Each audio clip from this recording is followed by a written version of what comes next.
may tabi.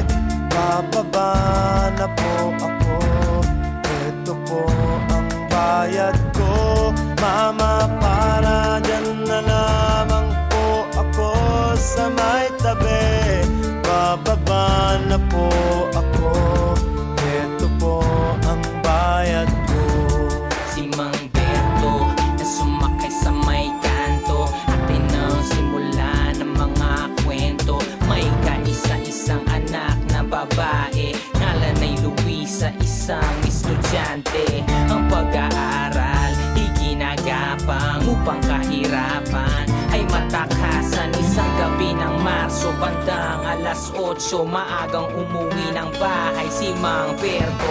May dalang supot ng pansit at mamon, maligaya kahit sa bihirang pagkakataon. Bukas ay magtatapos na sa kursong kinuha ang kanyang pinakamamahal na si Luisa. Dapat sana'y meron na silang patutunguhan, ngunit sadya bang may sumpa itong ating lipunan. Dahil natagpo ang patay sa ilalim ng tulay, pangarap ni Luisa ay inanod lang nakasabay. Mama, para dyan na lamang po ako sa may tabi. Bababa na po ako, ito po ang bayad ko. Mama, para dyan na lamang po ako sa may tabi. Bababa na po ako, ito po ang bayad ko. Pagdaan sa may Quezon Avenue, sumakay naman si Ate Marilu. 24 anyos, walang natapos, ang anak ay nasa ICU. Pagpatak ng alas 11, nakakolorete, siya'y nasa tabi at pumapara ng kotse. Kahit 2.20, kanyang papatulan, pambili ng gamot para malunasan. Kahit isang araw lang, buhay ng kanyang anak madugtungan. Bukas ng gabi naman, may ilang buwan na rin kanyang ginagawa. Walang matakbuhan, wala siyang magawa. Baka sa mukha, lahat ng pait, ngunit sanggol niya'y walang kapalit. Kahit alam niyang siya'y nahawa ng sakit, para sa kanyang anak gagawin ng papikit. Mama, para dyan na lamang po ako sa may tabi. Bababa na po ako, ito po ang bayad ko. Mama, para dyan na lamang po ako sa may tabi.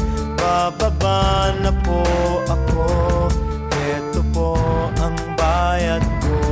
May isang batang nakasabit sa estribo, 6 na taon, ang pangalan ay Benito. Maghapon magdamag siyang nagtatrabaho, punas ng sapatos at botedyaryo para may makain ang 3 kapatid. 5, 4, 2 taon, isang batang paslit pa lamang ay naatang na sa kanyang balikat. Responsibilidad iniwan ng amay na lipat, nang ipinasok sa kulungan ng ina, sila'y iniwan. Sinubukan niyang pigilan, ngunit siya'y pinagtulaan hanggang sa nagkasakit ang bunsong kapatid. At sa isang kariton, ang hiningay na batid, ngayon ay di na batid kung ano ang siyang hatid ng bukas para kay Benito, na tila parang manhid na sa hapdina. Tulad ng mga pangyayari, sumisigot ng rally, mabasa may malati. Mama, para dyan na lamang po ako sa may tabi. Bababa na po ako, ito po ang bayad ko. Mama, para dyan na lamang po ako sa may tabi. Bababa na po ako, ito po ang bayad ko. Kahit na anumang hirap ang sa ati dumating, tumawag lang kay mamang driver, tayo'y makakarating. Kahit na anumang hirap ang sa ati dumating, tumawag lang kay mamang driver, tayo'y makakarating.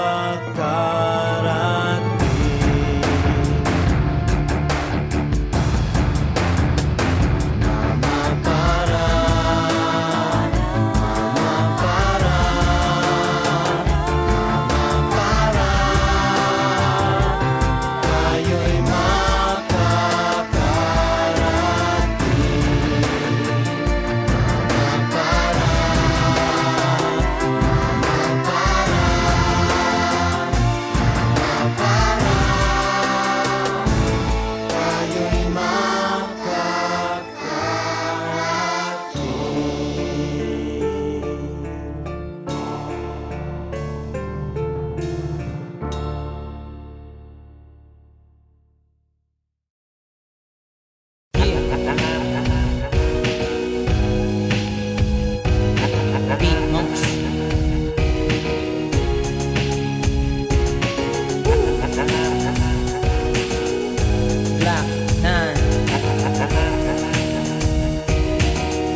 aking sinulat. At sa gayon, kayo ay aking mamulat.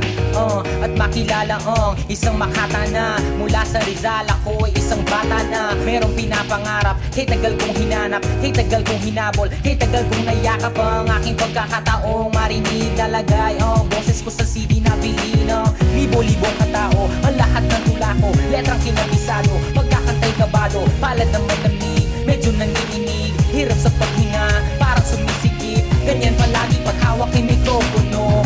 Isipin mo, yan ay totoo. Kahit ako'y isang Makatang bihasa, kaibigan isa lamang ang aking ginawa. Kaya Mangarap ka, sa'yo magtiwala ka. Mangarap ka, buti nang sabi nila. Mangarap ka, sige magtiwala ka. Mangarap ka, bukas ay naroon ka na. binabayaran nga sa tuno ko iaawit ng tula. Pero bakit kulang parang lumunok ka ng dura? Malalakas mangot siya, makakapal ang mukha. Dinaanan ko na parang nagmumuga ng tuba. Ubod ng pait ko minsan ay hindi ko masikmura. Dito ko pinagpalit ng pag-aaral. Teka muna, yan ang sabi ko dahil gusto ko maging sikat. Usap-usapan para makabagong alamat. Pero akala ng iba, ito ay madali. Pakinggan mo ako pare, wag kang magmadali. Naranasan mo na bang sa'yo'y walang kumakamay? Kasama ka sa motorcade pero walang kumakaway. Para kang gago, mikropono'y laging dispalinghado. Tumatalo na CD, sira na entablado. Di ka pinapansin kasi di ka makakanta. Pagkatapos mong umawit, bibigyan ka ng barya. Mangarap ka, sa'yo magtiwala ka. Mangarap ka, buti nang sabi nila. Mangarap ka, sige magtiwala ka. Mangarap ka,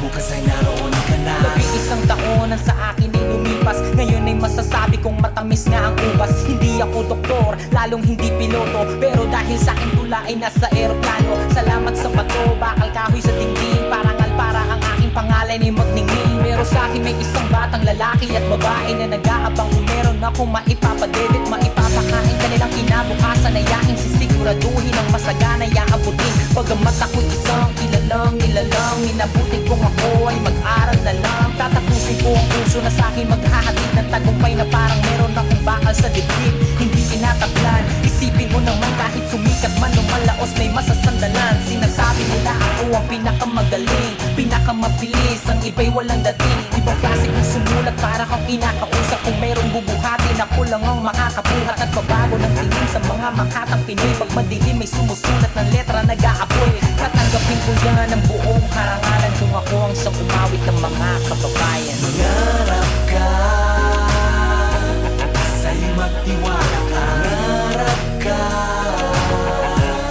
buti nang sabi nila. Mangarap ka, sige magtiwala ka. Mangarap ka, bukas ay naroon ka na. Mangarap ka, Kung ikaw ay mangarap ng mataas. mangarap ka, Kung isang suntok na lamang ay pinakamalakas. mangarap ka, Kung ikaw ay mangarap ng mataas. mangarap ka. Kung isang suntok na lamang ay pinakamalakas.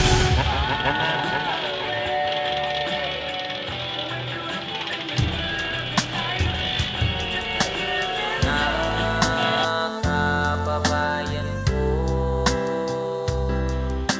wala nang kaibigan ko. Wala nang magulo, isang ama sa 8. Wala nang kaibigan ko. At magpa hanggang sa dulo ay ayaw niyang magpatalo. Wala na ring pilyo kahit 44. Wala nang kaibigan ko. Ito ay nakapoto. Kalang binatilyo. Wala nang isang henyo. Wala na rin si Gwapo.